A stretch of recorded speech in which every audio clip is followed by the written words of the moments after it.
Kalau lu baru mau mulai investasi, terutama Gen Z mau cepet kaya, mau cepet kaya, mau cepet kaya, stop dulu pikiran kayak gitu. Harus tahu dulu namanya piramida finansial keuangan. Ini adalah paling basic, jadi terbasic kalau misalkan lu mau investasi, harus tahu dulu urutannya sebelum lu bisa mulai investasi. Karena investasi itu di level keempat dari 5 level piramida ini. Yang pertama adalah hutang. Kalau hidup lu masih terjerat sama hutang, cicilan jangka pendek, kartu kredit misalkan, nggak usah mikir investasi dulu. Karena hutang ini dia tuh memakan duit lu terus. Misalkan kartu kredit, dia tuh membayar bunga lu tuh mesti 24% per tahun kurang lebih. Percuma lu investasi kalau misalkan lu masih ada bunga berjalan seperti ini. Jadi pertama itu hutang beresin dulu. Mau hutang ke temen, keluarga, lunasin dulu.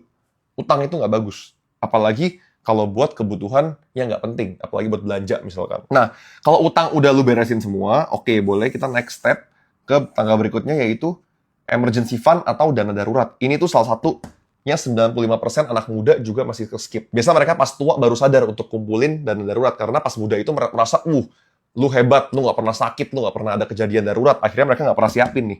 Akhirnya all in. Di kripto, saham, akhirnya zonk semua. Dana darurat itu berapa sih idealnya? Idealnya itu 6 bulan minimum kebutuhan bulanan lu. Jadi misalkan lu sebulan butuhnya, anggap dia 2 juta. Konservatif ya. Kita siapin 12 juta untuk dana darurat. Masukinnya di mana? Masukinnya bisa di reksadana pasar uang yang fitur pencairan instan, bisa juga di deposito bank digital, sekarang juga ada bunga harian. Simpen tunai beberapa juga boleh. Kalau darurat banget, taruh aja di bawah laci, di bawah kasur sebagiannya. Jadi 12 juta, taruh 2 juta cash, 10 jutanya simpen di instrumen tadi.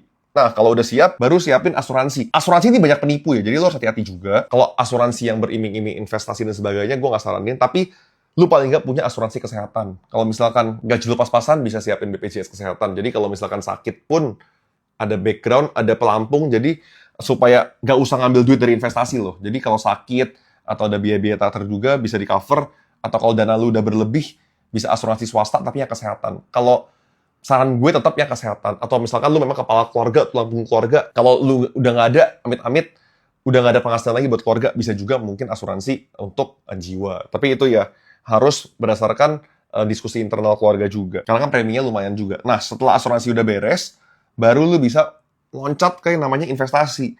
Karena kalau misalkan ini 3 udah siap, artinya lu ibaratnya kalau nyelam berenang di laut, udah siap pelampungnya, nggak langsung tenggelam. Nah, selanjutnya investasi. Investasi itu kan banyak pilihannya kan. Untuk pemula bisa start dari reksadana dulu. Memang sih, gue lihat anak-anak muda yang tiap hari DM gue tuh nggak mau beli reksadana, maunya tuh beli saham, beli kripto, karena mereka maunya cepat kaya. Tapi kaya cepat itu nggak bisa kalau misalkan lu nggak siap mentalnya.